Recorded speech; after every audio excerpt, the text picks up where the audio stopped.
எல்லாருக்கும் வணக்கம். நீங்க கேட்டுட்டு இருக்கிறது பிலிவ் இன் டைம். இது ஒரு தமிழ் பாட்காஸ்ட் சேனல்.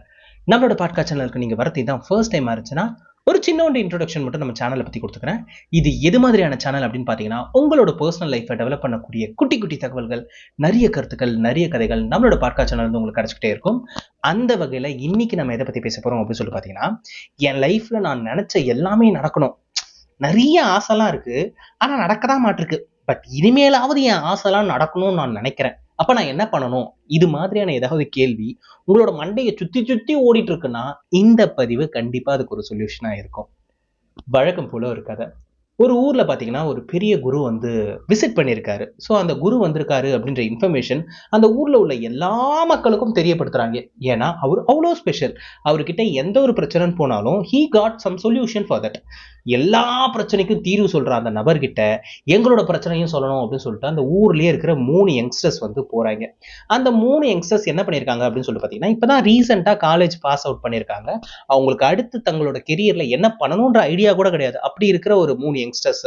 ஸோ அவங்க என்ன பண்றாங்க, அப்படி இப்படி கை காலில் உழுந்து அந்த குருவை மீட் பண்ணிடுறதுக்கும் போயிட்டாங்க. ஸோ அந்த குரு கிட்ட போய் சொல்றாங்க, இந்த மாதிரி குருவே, எங்களுக்கு நிறைய ஆசை இருக்கு, ஏகப்பட்ட ஆசை இருக்கு, எங்களுக்கு வயசு இருக்கு, நாங்க அதை எப்படி ட்ரையல் அண்ட் எரர்ல வந்து நாங்க வந்து ட்ரை பண்ணி பார்க்கறது, ஏன்னா எங்களுக்கு பயமா இருக்கு, இந்த லைன்ல போய் சொதப்பிடுச்சுன்னா என்ன பண்றது, அந்த லைன்ல போறப்ப சொதப்பிடுச்சுன்னா என்ன பண்றது, இந்த மாதிரி பதட்டத்திலேயே எங்களுக்கு எந்த லைனை பிக் பண்ணணும்னு தெரியல.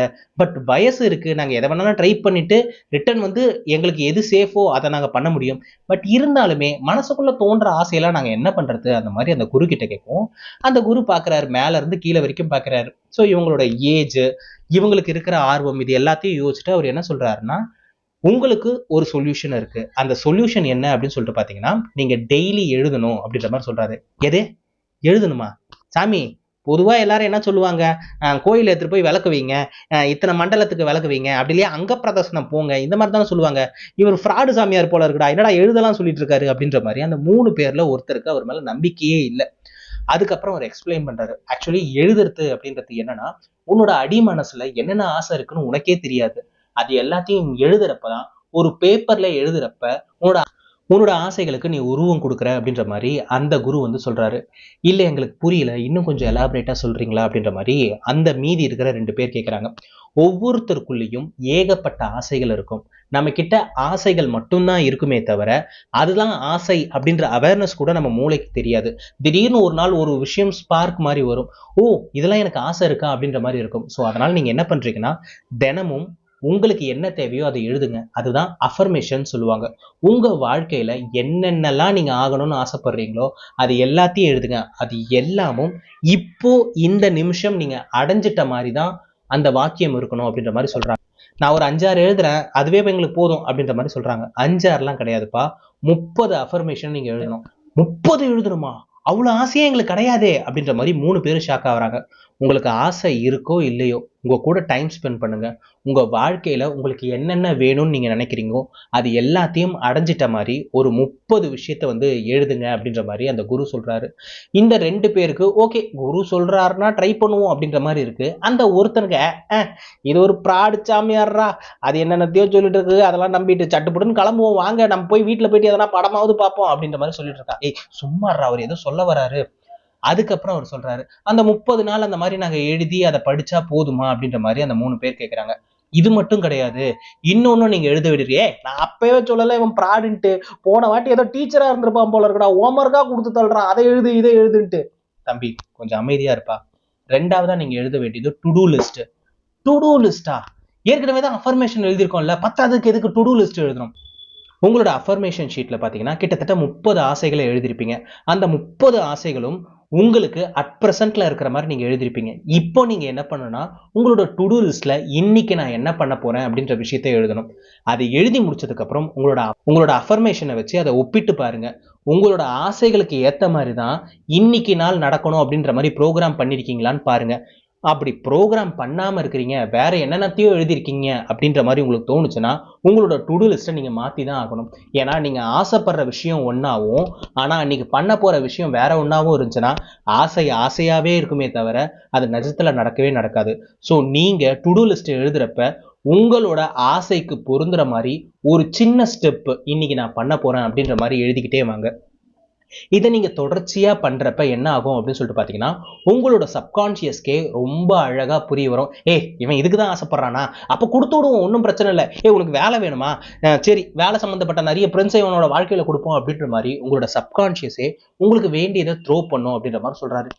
என்னடா இந்த ஆளு முதல்ல எழுத சொல்லிட்டு இருந்தான், இப்ப ஏதோ சப்கான்சியஸ்ன்னு எடுத்துட்டு இருக்கான், யாரா இந்த மனுஷன் என்னென்னமோ பேசுற, எனக்கு நம்பிக்கையே இல்லை, வாடா கிளம்புவோம். சும்மாறா அவர் சொன்ன எதனா ஒரு விஷயம் இருக்குண்டா, அஃபர்மேஷனும் டு டூ லிஸ்ட்டும் எழுதத்தால நம்ம என்ன குறைஞ்சிட போறோம் சொல்லு, கொஞ்ச நேரம் அமைதியா இரு அப்படின்ற மாதிரி அந்த ரெண்டு ஃப்ரெண்ட்ஸ் இவனை வந்து கன்சோல் பண்ணிட்டே இருக்கிறாங்க. ஸோ மறுபடியும் அந்த குரு வந்து பேச ஆரம்பிக்கிறாரு. அஃபர்மேஷன், உங்களுக்கு என்னென்ன ஆசை இருக்கோ அது எல்லாத்தையும் இப்ப நீங்க அடைஞ்சிட்ட மாதிரி ப்ரெசன்ட்ல எழுதுறது. டு டூ லிஸ்ட், இன்னைக்கு நான் என்ன பண்ணணுமோ அதை எழுதுறது. இந்த டு டூ லிஸ்ட் இந்த ஆசைகளோட பொருந்தக்கூடிய வகையில தான் இருக்கணும். மானாவரியா எழுதிட்டு டு டூ லிஸ்ட்னு சொல்லக்கூடாது. உங்களோட ஆசைக்கு அலைநாற மாதிரி எழுதிட்டு அதை தொடர்ச்சியா 90 நாட்களுக்கு பண்ணிக்கிட்டே வாங்க அப்படின்ற மாதிரி அவர் சொல்றாரு. இந்த 3 பேரும் அங்க இருந்து கிளம்புறாங்க. இந்த 3வது ஃப்ரெண்டுக்கு கொஞ்சம் கூட நம்பிக்கை கிடையாது. நான் இதெல்லாம் பண்ண மாட்டேன், நீங்க வேணா பண்ணிக்கங்கப்பா, நான் கண்டுக்க போறதே கிடையாது, ஏதோ நீங்க கூப்பிட்டீங்களேன்னு வந்தேன், அதுக்காக அவர் சொல்றதெல்லாம் நான் கேட்கணும்னு என்ன அவசியம் இருக்கு அப்படின்ற மாதிரி அவர் நெக்கலாவே பேசிட்டு இருக்காரு. சரி பரவாயில்ல, என்னதான் நடக்குதுன்னு பார்ப்போம் அப்படின்ற மாதிரி இந்த 3வது நபர் ஃப்ரீயாவே இருக்கிறாரு. ஒரு 10 நாள் போகுது. 10 நாள் போனதுக்கு அப்புறம் ஃப்ரெண்டை இந்த 3வது ஃப்ரெண்டு பார்க்க வராரு. அவனுக்கு லைட்டா முடியெல்லாம் பாத்தீங்கன்னா அங்கங்க பேட்சா சொட்டையா இருக்கும். சோ அப்படி இருக்கிற நபர் திடீர்னு அந்த 10வது நாள் பயங்கரமா இருக்கிறான். என்னாச்சு, உன் மண்டை என்ன ஏதோ டிஃப்ரெண்டா இருக்கு? அது ஒண்ணு இல்லடா, எனக்கு ஹீரோ ஆகணும் ஆசை. இது ஹீரோவா? இந்த மண்டையை வச்சுட்டு நீ ஹீரோவாக போறியா? அது எனக்கே தெரியும்டா, பட் ட்ரை பண்ணி பார்ப்போமே, அவர் தானே சொன்னாரு 30 விஷயம் எழுத சொன்னாரு, நான் எழுதுறப்பதான் தெரியும் எனக்கு ஹீரோனும் ஆசை இருக்கு போல இருக்கு அப்படின்றது. ஆசை, சரி கர்மம் இருந்துட்டு போட்டோம். சரி இப்ப என்ன பண்ணிருக்க, முடி கொஞ்சம் வேற மாதிரி இருக்கு. அது ஒண்ணு இல்லடா, அந்த கேப் எல்லாம் தெரியாம இருக்கிறதுக்காக அட்ஜஸ்ட் பண்ணி வேற மாதிரி வெட்டி இருக்கேன்டா முடியும். ஓஹோ, இந்த ஹேர் ஸ்டைல் நல்லா இருக்கேடா, இதையே ஃபாலோ பண்ணிக்க அப்படின்ற மாதிரி அவனோட 3வது ஃப்ரெண்டே சொல்றாரு. அப்புறம் என்ன, ஃப்ரெண்டே அப்ரூவ் கொடுத்துட்டாரு அப்படின்ற மாதிரி அவன் போயிடுறான். இவனே இவ்வளவு விஷயம் பண்ணிருக்கானே, இன்னொரு குண்டா இருப்பானே அவன் எப்படி இருக்கான் அப்படின்ற மாதிரி யோசிச்சுட்டு இருக்கான். 2வது ஃப்ரெண்டை பார்க்க போறப்ப அவனுக்கு இன்னொரு ஒரு ஷாக்கு. ஏன்னா அவன் ஃப்ரெண்டு தொப்பையும் கிப்பையுமா இருக்கும், வயிற்றுக்குள்ள குழந்தை படுத்துட்டு எட்டி உதைக்கிற அளவுக்கு தொப்பை இருக்குன்னா பாத்துக்கங்களேன். சோ அப்படி இருக்கிற ஃப்ரெண்டு திடீர்னு பார்த்தா வயிறு பிளாட்டா இருக்கு. 10 நாள் தான்டா ஆச்சு, அதுக்குள்ள எங்கடா போச்சு வயிறு அப்படின்னா. அது ஒண்ணுலடா, வேலைக்கு போகணும்னு முடிவு பண்ணிட்டேன், கொஞ்சம் ஃபிட்டா ஹெல்த்தியா இருந்தா நிறைய வேலை தேட முடியும் அப்படின்னு சொல்லிட்டு நான் நினைச்சேன். ஸோ அதனால டயட் கான்சியஸா ஃபாலோ பண்ணிட்டு இருக்கேன்டா. டு டூ லிஸ்ட்லயும் அது சம்பந்தப்பட்ட விஷயம் தான் எழுதியிருக்கேன், என்னோட அஃபர்மேஷன்லயும் அதான் எழுதியிருக்கேன். இது ரெண்டும் பொருந்தி இருக்கிறதுனால நான் சரியா தான் போயிட்டு இருக்கேன்ற மாதிரி நினைக்கிறேன்டா. இப்ப அதனால தான் கொஞ்சம் ஃபிட்டா இருக்கேன் அப்படின்ற மாதிரி இவன் சொல்றான். உடனே அந்த 3வது ஃப்ரெண்டுக்கு ஆடுங்கடா ஆடுங்க, நல்லா ஆடுங்க, ஒரு நாள் பண்ணுவீங்க, 2 நாள் பண்ணுவீங்க, ஏதோ அதிசயத்துல அத்தி பூத்த மாதிரி 10 நாள் பண்ணிட்டீங்க, நீங்க 90 நாள் பண்ணி கிழிச்சிட்டாலும் அப்படின்ற மாதிரி பேசிட்டு அவர் ஆல்வேஸ் அவருக்கு பெருசா இதுல நம்பிக்கையே கிடையாது, அவர் நெகட்டிவா பேசிட்டு கிளம்பிடுறாரு. 30 நாள் கழிச்சு அந்த ஃப்ரெண்டை பார்க்கறதுக்கு போறா. ஃப்ரெண்டு வந்து ஸ்வீட் பாக்ஸோட வரான். என்னடா ஸ்வீட்லாம் கொடுக்குற? ஒண்ணு இல்ல மச்சான், நான் வந்து ஹீரோ ஆகணும்னு சொன்னல. ஆமா, அதுக்கு என்ன இப்ப? இல்லடா, ஒரு ஷார்ட் பிலிம் ஹீரோவா கமிட் ஆயிருக்கேன். ஷார்ட் பிலிமா? நீ ஃபீச்சர் பிலிம்ல தான்டா ஆசைப்பட்ட, அஃபர்மேஷன்ல கூட அதான் எழுதிருக்கேன், நான் சொல்லல, இதெல்லாம் ஃபேக்கடா, இதெல்லாம் நம்பாதடா அப்படின்ற மாதிரி அவன் ஃப்ரெண்டு சொல்றான். உடனே இவன் சொல்றான், ஹீரோ ஆகணும்னு ஆசைப்பட்டேன், எதுல கிடைச்சா என்னடா, முதல்ல இப்பதானே ஆரம்பிச்சிருக்கோம், ஷார்ட் பிலிம்ல கிடைச்சிருக்கடா, நான் சந்தோஷமா தான் இருக்கிறேன், இதுல எனக்கு வருத்தம்லாம் கிடையாது. வருத்தம்லாம் இல்லடா, அந்த அஃபர்மேஷன்லாம் நம்பாத, அதெல்லாம் சும்மா. அப்ப பாரு, நீ ஹீரோ ஆகணும்னு ஆசைப்பட்டிருக்க படத்துல, உனக்கு ஷார்ட் பிலிம் தான் கிடைச்சிட்டு இருக்கு, இதுக்கும் அதுக்கும் சம்பந்தமே கிடையாது, நீ இதுக்காக ஓவராலா குளோரிஃபை பண்ணிக்காது அப்படின்ற மாதிரி அந்த ஃப்ரெண்ட். நீ 1000 தான் சொல்லிக்கடா, நான் இதுக்கு முன்னாடி எதுவுமே பண்ணாம இருந்தேன், இப்ப ஏதோ முயற்சி பண்ணிட்டு இருக்கேன்னு எனக்கு சந்தோஷமா தான் இருக்குது, ஏதோ ஒரு வகையில ஹீரோ இன்னைக்கு சொல்லிக்க முடியல, அந்த ஷார்ட் பிலிமோட ஹீரோன்னு கூட தான் எனக்கு கூப்பிடுவாங்க, இருந்துட்டு போட்டுமேடா, நான் அப்படியே ஜாலியா தான்டா இருக்கிறேன், எனக்கு ஒன்றும் பிரச்சனை இல்லடா அப்படின்ற மாதிரி சொல்லலாம். இந்த 3வது ஃப்ரெண்டுக்கா ஆல்ரெடி வயிறு எரிஞ்சிட்டு இருக்கான், இங்க நடக்கிறதெல்லாம் பார்த்தா அவனுக்கு இன்னும் டென்ஷன் ஆகுது. சரி விடு, ஆமா இன்னொருத்தன் சுத்திட்டு இருந்தானே வேலை தேடிட்டு, ஒருவேளை வேலைக்கெல்லாம் கிடைச்சிருப்போம், போய் பார்ப்போம் அப்படின்ற மாதிரி 2வது நண்பரை பார்க்கறதுக்கு இவன் வரான். அங்க போய் பார்த்தா இவனுக்கு இன்னொரு ஒரு ஷாக்கு. ஏன்னா 2வது நண்பருக்கு வேலை கிடைச்சிருச்சு. வேலை கிடைச்சோடனே இவனை வந்து பார்த்துட்டு, இங்க பாரு மச்சான், ஆஃபர் லெட்டரு வர திங்கட்கிழமை ஜாயின் பண்ண சொல்லியிருக்காங்கடா அப்படின்னு அவன் வாங்கி ஆஃபர் லெட்டர் படிக்கிறான். படிச்சோன்னே, அப்பவே சொல்லல இந்த அஃபர்மேஷன்லாம் உண்மை கிடையாது, நீ என்ன எழுதியிருக்க பாரு, அஃபர்மேஷன்ல 40,000 ரூபாய்க்கு வேலை கிடைக்கணும்னு ஆசைப்பட்டிருக்க, இதுல பாரு 30,000 ரூபாய்க்கு தான் உனக்கு வேலை கிடைச்சிருக்கு. அஃபர்மேஷனுக்கு எதுக்கு சம்மந்தமே இல்லடா. நான் ஃப்ரெஷர்ரா, ஏதாவது எழுதணுமேன்றதுக்காக நான் இஷ்டத்துக்கு 40,000 போட்டேன், ஏன் நான் 1 லட்சம் கூட தான் போடுவேன், அது ஏன் ஆசை மச்சான், ஆசைப்பட்டதெல்லாம் எழுத சொன்னாங்க, அதனால 40,000 போட்டேன். எவன் கொடுக்குறான் உனக்கு ஃப்ரெஷருக்கு எடுத்த உடனே 40,000 ரூபாய்? அதனால தான் மச்சான் நான் போட்டேன்.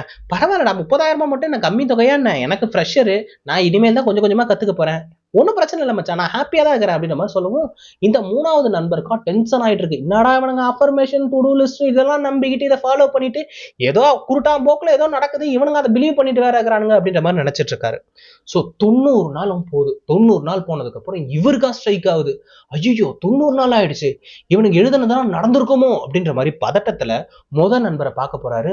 நண்பர் வந்து ஒரு ஸ்வீட்டான ஒரு விஷயத்த சொல்றாரு. அது என்ன அப்படின்னு சொல்லிட்டு பாத்தீங்கன்னா, அவர் இப்போ ஒரு சீரியல்ல ஹீரோவா கமிட் ஆயிருக்காரு. டேய், எப்படி பார்த்தாலும் நீ ஆசைப்பட்டது படத்துல ஹீரோவா ஆகணும் தானே, இதெல்லாம் உண்மை கிடையாது மச்சான், நீ இதெல்லாம் ஃப்ரீயா விடு. டேய், அப்படிலாம் கிடையாது மச்சான், நான் வந்து ஆசைப்பட்டது ஹீரோ தான், இப்போ சீரியல்ல ஹீரோவா நடிக்கிறேன், இன்னும் கொஞ்ச நாள் போச்சுன்னா படத்துல கூட ஹீரோவா நடிக்கிறதுக்கு எனக்கு வாய்ப்பு கிடைக்கலாம்ல. இதுக்கு முன்னாடி நான் ஷார்ட் ஃபிலிம்ல நடிச்சதுக்கே நீ கிண்டல் பண்ணிட்டு இருந்த, அந்த ஷார்ட் ஃபிலிம் நல்லா போனதால் தானே என்னை யாரோ கூப்பிட்டு எனக்கு இந்த சான்ஸ் கொடுத்துருக்காங்க. அதே மாதிரி சீரியல் நல்லா போச்சுன்னா இதுல இருந்து எனக்கு ஏதாவது ஒரு சான்ஸ் கிரியேட் ஆகும் தானே. கிரியேட் ஆகும் தான்டா, வாய்ப்பு இருக்கு, வாய்ப்புன்னு ஒண்ணு இருக்குல்ல, ட்ரை பண்ணிட்டு போற மச்சான், நீ ஃப்ரீயா விடு அப்படின்ற மாதிரி சொல்லுவோம். இவன் யோசிக்கிறான், சரியில்லையே, நடக்கிற எதுவுமே சரியில்லையே, சரி அவனை போய் பார்ப்போம், அவன் ஆசைப்பட்டதே வேலைதான், அதான் கிடைச்சிருச்சே, சம்பளம் தானே, அதை வச்சே குத்தி காட்டுவோம், இப்போ போவோம் அப்படின்ற மாதிரி 2வது நண்பரை பார்க்க போறாங்க. 2வது நண்பரா சிரிச்சுக்கிட்டே இருக்கிறாரு. ஏய், ஏன்டா லூசு மாதிரி சிரிச்சிட்டு இருக்க, நீ ஆசைப்பட்டது 40,000 ரூபாய், உனக்கு கிடைச்ச வேலையே 30,000 ரூபாய், இப்ப எதுக்கு பல்ல பல்ல காட்டிட்டு இருக்க? அது ஒண்ணு இல்ல மச்சான், இப்பதான் நான் வேலைக்கு சேர்ந்தேன், அதுக்குள்ள என் டேலண்ட் ஏதோ இருக்கு போல இருக்கு, அவங்க எதையோ ரெகனைஸ் பண்ணிருக்காங்க, திடீர்னு எனக்கு கீழே ஒரு டீம் அசைன் பண்ணிட்டாங்கடா, நான் இனிமேல் டீம் லீடரா. டீம் லீடரா? சரி பரவாயில்ல, ஏதோ போஸ்டிங் தானே, அதால என்ன சம்பளமா ஏத்த போறாங்க? ஆமா மச்சான், சம்பளம் ஏத்திருக்காங்க, 35,000 ரூபாய் இனிமேல் என் சம்பளம். 35,000 ரூபாவா? ஆமா மச்சான், நான் ஆசைப்பட்ட மாதிரி சம்பளம் ஏறி இருக்கு. ஏய் சும்மா கதை விடாத, நீ ஆசைப்பட்டது 40,000 ரூபாடா. டேய், ஃப்ரெஷருக்கு 30,000 கொடுத்ததுக்கே நான் சந்தோஷப்பட்டுட்டு இருந்தேன், கூட ஒரு 5,000 ரூபாய் கொடுக்குறாங்க, நான் சந்தோஷப்பட மாட்டேனா? நான் ஹாப்பி தான் மச்சான், 40,000 கிடைச்சா என்ன, அதுக்கு என்ன ரொம்ப தூரம்லாம் இல்லையே, வெறும் 5,000 தானே, அது இன்னும் கொஞ்ச நாள்ல கிடைச்சிரும்டா. ஏய், அப்படியே பார்த்தாலும் அந்த குரு என்ன சொன்னாரு, 90 நாளைக்கு இதுல இருக்கிறத எழுதணும், அதுக்கேத்த மாதிரி டு டூ லிஸ்ட் போடணும், இது ரெண்டும் பொருந்திட்டாலே நீங்க ஆசைப்பட்டதெல்லாம் கிடைச்சிரும் தானே சொன்னாரு. இப்பவும் நான் ஆசைப்பட்டது கிடைச்சிருக்காண்டா, நான் ஆல்மோஸ்ட் பக்கத்துல நெருங்கிட்டேன், இன்னும் கொஞ்ச நாள் போனா அதுவும் கூட எனக்கு கிடைச்சிரும்டா அப்படின்னு சொல்லவும், இப்ப அந்த 3வது நண்பருக்கே தோணுது, நம்மளும் இதையே பண்ணிருக்கலாமோ, சரி அப்படின்னு சொல்லிட்டு இப்ப மட்டும் என்னாச்சு, இவனுங்க என்னை தாண்டி ஒரு 90 நாள் போயிட்டாங்க, நம்ம கையில இப்ப டைம் இருக்கு, இனிமேல் நம்ம பண்ணுவோம் அப்படின்ற மாதிரி ரொம்ப நம்பிக்கையோட அவர் வீட்டுக்கு போறாரு. கொஞ்ச நேரம் அவரோட அவரே டைம் ஸ்பெண்ட் பண்றாரு. தன்னோட ஆசைகள் என்னென்னவோ அந்த ஆசைகள்லாம் அலைன் பண்றாரு. அந்த ஆசைகளுக்கு ஏத்த மாதிரி ஒவ்வொரு நாளும் டு டூ லிஸ்ட்டை எழுதுறாரு. டு டூ லிஸ்ட்டை வந்து ஆசைகளோட கம்பேர் பண்றாரு. ஆசைகளுக்கு ஏத்த மாதிரி தான் என் வாழ்க்கை போயிட்டு இருக்கா, தேவையில்லாத ஏதாவது வேலையை பார்த்துட்டு இருக்கனா அப்படின்ற மாதிரி அனலைஸ் பண்றாரு. அவரும் அவரோட வாழ்க்கையில அடுத்த கட்டத்துக்கு போறாரு. என்னடா கதை இது அப்படின்னு சொல்லிட்டு கேட்டீங்கன்னா, ஒரு சில கதைகள் அப்படிதாங்க இருக்கும், ஃப்ளோல அதை வந்து கேட்கணும். ஆக்சுவலி இது வந்து ரியல் லைஃப்ல ஒர்க் ஆகுமா ஆகாதா அப்படின்ற மாதிரி கேட்டிங்கன்னா, எனக்கு எக்ஸாக்டா ஆன்சர் பண்ண தெரியல. எனக்கு இந்த அஃபர்மேஷன் இதெல்லாம் வந்து நிறைய புக்ஸ் படிச்சதுல எனக்கு தெரிய வந்துச்சு. ஸோ அதில் வந்து மிராக்கல் மார்னிங் அப்படின்னு சொல்லிட்டு ஒரு புக் இருக்கு. அதில் வந்து ஒரு ஒரு விஷயத்துல வந்து அஃபர்மேஷனை பத்தி நிறைய சொல்லியிருக்காங்க. அது என்ன அப்படின்னு சொல்லிட்டு பார்த்தீங்கன்னா, உங்களோட தாட்ஸ் தான், உங்களோட தாட்ஸ்க்கு வந்து நீங்க உருவம் கொடுக்கறது தான் அஃபர்மேஷன். ஸோ அதை விஷுவலைஸ் பண்ணி பாருங்க, உங்களுக்கு என்னென்ன ஆசை இருக்கோ அந்த ஆசையெல்லாம் கனவா வந்து யோசிச்சு பாருங்க. அப்படி யோசிக்கிறப்ப உங்களோட ஆசைகளுக்கு உருவம் கிடைக்குது. ஸோ அது உங்களுக்கு அது கிடைச்சிட்ட மாதிரி ஒரு ஃபீலை கொடுக்கும். ஸோ மென்டலா நீங்க அதை ஆல்ரெடி கிடைச்ச மாதிரி நினைக்கிறதால அது சம்பந்தப்பட்ட விஷயங்களா உங்களோட லைஃப்ல பண்ணுவீங்க. ஸோ அதனால உங்களோட லைஃப்ல நிறைய சேஞ்சஸ் வரும் அப்படின்ற மாதிரி அந்த புக்ல இருந்துச்சு. சரி ஓகே, முயற்சி தான் பண்ணி பார்ப்போமே, காசா பணமா அப்படின்ற மாதிரி நானும் ட்ரை பண்ணி பார்த்தேன். அந்த புக்ல சொன்ன எல்லா ரிச்சுவலும் ஃபாலோ பண்ணி பார்த்தேன். நான் முன்ன இருந்ததை விட இப்ப என்னோட லைஃப் கொஞ்சம் பெட்டரா இருக்கிறத என்னாலேயே ஃபீல் பண்ண முடியுது. நான் ஆசைப்பட்ட எல்லாம் எனக்கு கிடைச்சிருச்சா அப்படின்னு சொல்லிட்டு கேட்டீங்கன்னா, கொஞ்சம் கிட்டத்தட்ட கிடைச்சிருக்கு. பட் நான் ஆசைப்பட்டது கொஞ்சம் ஓவராவே ஆசைப்பட்டேன். ஏன்னா ஆசைன்றதை எழுதி தானே வைக்கணும், அதை நான் என்ன வேணாலும் எழுதுவேனே அப்படின்ற மாதிரி என்னென்னமோ எழுதி வச்சிருந்தேன். அதுல எனக்கு உண்மையா இப்போ என்னென்ன தேவைப்படுதோ அது எல்லாத்தையும் நான் அச்சீவ் பண்ணிட்டேன். ஸோ இது வந்து ஜஸ்ட் லைக் தட்டுன்னு நடந்துச்சா இல்லை நான் அதை நம்பினதால நடந்துச்சான்னு எனக்கு தெரியல. உங்களுக்குமே இதை கேட்டுட்டு இருக்க நீங்களுமே ஒரு வாட்டி முயற்சி பண்ணி பாருங்களேன். வெறும் 90 நாட்கள் உங்களுக்கு என்ன ஆகணும்ன்ற ஆசை இருக்கோ அதை முதல்ல ஒரு அஃபர்மேஷன் ஷீட்டாக எழுதிக்கங்க. அஃபர்மேஷன்லாம் எனக்கு எழுத தெரியாதுங்க, அதை வேற நீங்கள் வேற தெளிவாக சொல்கிறீங்க, ப்ரெசன்ட் டென்ஸில் வேற எழுதணும், இப்போ நடந்துட்டு இருக்க மாதிரி இப்போ உங்ககிட்ட இருக்கிற மாதிரி எழுதணும் அப்படின்ற மாதிரி சொல்கிறீங்க. உங்களுக்கு எழுத தெரியலையா? இருக்கவே இருக்கா நம்ம சாட் ஜிபிடி, அவங்ககிட்ட போயிட்டு உங்களுக்கு என்ன வேலை வேணும், எவ்வளோ காசு வேணும், எது மாதிரியான வாழ்க்கை வேணும், இது எல்லாத்தையும் அவங்ககிட்ட கொடுத்துட்டு இதுல இருந்து எனக்கு ஒரு 30 அஃபர்மேஷனை கொடு அப்படின்னு சொல்லிட்டு கேட்டிங்கன்னா அவன் ஒரு 30 அஃபர்மேஷனை கொடுக்க போறான். அந்த அஃபர்மேஷனை உங்க கைப்பட ஒரு காகிதத்துல எழுதி வச்சுக்கங்க, அதை தினமும் படிங்க. அதே மாதிரி ஒவ்வொரு நாளுமே இந்த நாளை தொடங்குறதுக்கு முன்னாடி டு டூ லிஸ்ட் எழுதிட்டு தொடங்குங்க. ஏன் அப்படின்னு சொல்லிட்டு பார்த்தீங்கன்னா உங்களோட கனவு வேறவா இருக்கும், நீங்க பண்ற விஷயம் வேறவா இருந்துச்சுன்னு வைங்களேன், அப்ப நீங்களோட ஆசை அப்படியே தான் இருக்கும் கடைசி வரைக்கும். ஸோ அதுல எந்த ஒரு இம்ப்ரூவ்மெண்ட்டும் இருக்காது. நீங்க ஆசைப்பட்டதுக்கு ஏற்ற மாதிரி ஏதாவது ஒரு விஷயம் பண்ணிட்டு இருக்கீங்களான்றத உங்களோட டு டூ லிஸ்ட்ல அடிக்கடிக்கு வச்சு செக் பண்ணிக்கோங்க. ஸோ அப்படி நீங்க பண்ணிட்டு இருக்கப்ப உங்களை நீங்களே செல்ஃப் மானிட்டர் பண்ணிக்கிற மாதிரி இருக்கும். ஸோ அப்படி பண்றதால உங்க கனவை நோக்கி நீங்க பயணிச்சுக்கிட்டே இருப்பீங்க. அது 90 நாள்ல நடக்கலாம், சில பேருக்கு 90 நாட்களை தாண்டி நடக்கலாம், சில பேருக்கு ஒரு வருஷத்துல நடக்கலாம். பட் நீங்க நினைச்சது கண்டிப்பா நடக்கும். அதுக்கு நீங்க அந்த விஷயத்தெல்லாம் எழுத பாருங்க. ஏன்னா ஒரு எழுத்து வடிவில் உங்களோட ஆசைக்கு நீங்க உருவம் கொடுக்குறப்ப அதை பார்க்குறப்பெல்லாம் இதெல்லாம் என்னோட ஆசைகளா அப்படின்ற மாதிரி உங்களுக்கே ஆச்சரியமா இருக்கும். உங்களை பத்தி நீங்க நிறைய தெரிஞ்சுக்கணும்னு நினைச்சீங்கன்னா முதல்ல ஒரு பேப்பரும் பெண்ணும் எடுங்க, தனியா போய் உட்காருங்க, கொஞ்சம் கண்ணை மூடி அட் ப்ரெசென்ட் எனக்கு என்னெல்லாம் தேவைப்படுதோ அது எல்லாத்தையும் எழுதுங்க. நான் இப்போ சொன்ன விஷயத்த ஜஸ்ட் ஒரு 90 நாட்களுக்கு மட்டும் ட்ரை பண்ணி பாருங்க. ஒர்க் ஆச்சுன்னா மறக்காம வந்து கமெண்ட்ல சொல்லுங்க. இது கான்ஸ்பிரசியா கூட இருக்கலாம், பட் எனக்கு ஒர்க் அவுட் ஆச்சு. எனக்கு ஒர்க் அவுட் ஆனதால் நான் உங்களுக்கு சொல்றேன். மேபி உங்களோட லைஃபும் மாறுச்சுன்னா ஹாப்பி தானே. காசா பணமா இன்கேஸ் ஒர்க் ஆகாம போயிட்டா கூட பிரச்சனை கிடையாது, ட்ரையல் அண்ட் எரர் தானே. நான் ஒரு விஷயம் முயற்சி பண்ணேன், நடக்காம போயிடுச்சு, சரி போயிட்டு போட்டோம். ஆனா ஒரு விஷயத்த நம்பிக்கையோட நீங்க பண்றப்ப அதுக்கு ரிசல்ட்டும் கிடைக்கும். நான் ஜஸ்ட் லைக் தட்டுன்னு தான் ஆரம்பிச்சேன். ஸோ ஆனால் போக போக போக நிறைய விஷயங்கள் என்னை நோக்கி ஈர்க்கப்படுறத நானே ஃபீல் பண்ணேன் பர்சனலாக. அதுக்கப்புறம் நம்பவும் ஆரம்பிச்சிட்டேன். நம்ப ஆரம்பிச்சதுக்கப்புறம் நிறைய நல்ல விஷயங்களும் நடக்க ஆரம்பிச்சிருச்சு. அடடே நல்ல விஷயம் நடக்குதே, அப்போ இதை கண்டினியூ பண்ணுவோமேன்ட்டு இப்போ வரைக்கும் நான் கண்டினியூ பண்ணிட்டு தான் இருக்கிறேன். ஸோ என்னோட ஆசைகள் மாற மாற அஃபர்மேஷனும் மாற ஆரம்பிச்சிச்சு. ஸோ அஃபர்மேஷனை அடிக்கடிக்கு சரி நம்ம இதை அச்சீவ் பண்ணிட்டோமா, அடுத்து இது வேணும் அப்படின்ற மாதிரி மாற்றி எழுத ஆரம்பித்தேன். அதுக்கேற்ற மாதிரி டு டூ லிஸ்ட்லையும் கொஞ்சம் சின்ன சின்ன கரெக்ஷன் பண்ணிக்கிட்டே வர ஆரம்பித்தேன். என்னோட ஆசைகளும் அடுத்த கட்டத்துக்கு போச்சு, என்னோட கனவுகளும் அடுத்த கட்டத்துக்கு போச்சு, நானுமே கூட சேர்ந்து அடுத்த கட்டத்துக்கு போக ஆரம்பிச்சேன். ஐ ஹோப் இன்னைக்கான இந்த பதிவு கண்டிப்பா எல்லாருக்கும் பயனுள்ளதா இருக்கும் நினைக்கிறேன் அண்ட் நம்புறேன். இன்னொரு நாள் இன்னொரு நல்ல கதையோடும் கருத்தோடும் கண்டிப்பா நான் உங்களை வந்து சந்திக்கிறேன். அதுவரை உங்களிடமிருந்து விடைபெறுவது நான் மட்டும்தான். நன்றி.